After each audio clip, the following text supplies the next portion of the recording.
بعد با سلام باید برم یا اوکی باشه. سلام، من محمد ماهر، اد دیزاین دیجیکالا. فکر می‌کنم هولوش 10-11 سال میشه که کار دیزاین میکنم، در واقع گل لغت میکنم در این حوزه. و عرضم به حضورتون که من مدیریت کسب و کار خوندم دانشگاه. کارم مستقیم ربطی نداره به این حوزه، ولی خب یه جورایی دوست دارم سر در بیارم که بیزنس داره چیکار میکنه و سرک بکشم تو کارش.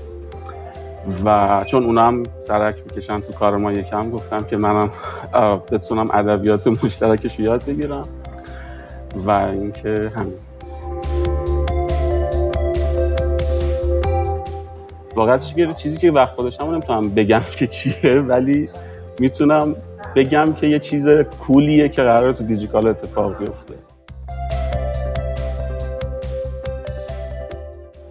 راستش مهمترین چیزی که خیلی دوست دارم که پیدا کردن پینای آدم هاست وقتی خودشون بهشون خیلی توجهی نکردن. یعنی وقتی که دست میذاری رو اون نقاط درد، اینجوریه که انگار یهو هوشیار میشن، میگن که راست میگی، ما این مسئله رو داشتیم.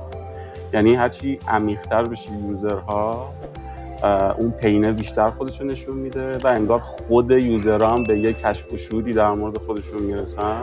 اون نقطه برام خیلی جذابه. من اصولا از چیزی که دیزاین میکنم خودم خیلی لذت نمیبرم. یعنی به محض اینکه تموم میشه در واقع متنفر میشم از اون کاری که انجام دادم.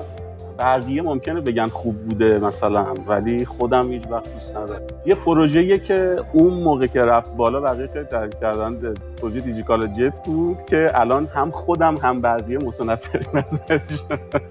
ولی اینم بگم خیلی سریع پیش رفت اون پروژه و در اون دوره زمانی به نظرم اتفاق خیلی مثبتی بود. ولی دیزاینی که نگاه میکنم بهش اینجوری هم که خیلی کثیف کاری کردمش به سختی. توضیح هم بدم بازم. من پروداکت دیزاین در واقع اون موقعی که شروع کردیم از زمین خاکی شروع کردم، جایی که هیچ دیزاینری نبود. من از گرافیک دیزاین شروع کردم. یه فکر کنم 4-5 سالی حوزه گرافیک دیزاین و تبلیغات بودم. بعدش دیگه کم کم آشنا شدیم با مقوله پروداکت دیزاین توی اینترنت. باز هیچ کسی نبود و اینا، دیگه خودمون آسته و در واقع تاتی رفتیم جلو. معمولاً اختیار حذف کردن فیچر دست ما نیست دیگه، یعنی تیم باید تصمیم بگیره و اینا. ولی من یه فیچری زده بودم که خیلی فنسی بود. اینجوری بود که به آدما میگفت که دور و بریاتون الان دارن چی میخرن توی هوم پیج اپ، و به شکل خیلی فانتزی همینو داشتم میگفتم.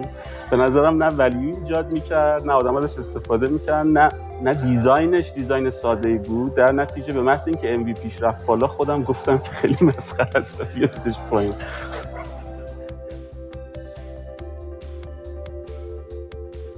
میدونین چرا CTA ها بعضیاشون خیلی کم کلیک میخورن یا اصلا کلیک نمیخورن؟ اینکه رژیم دارن.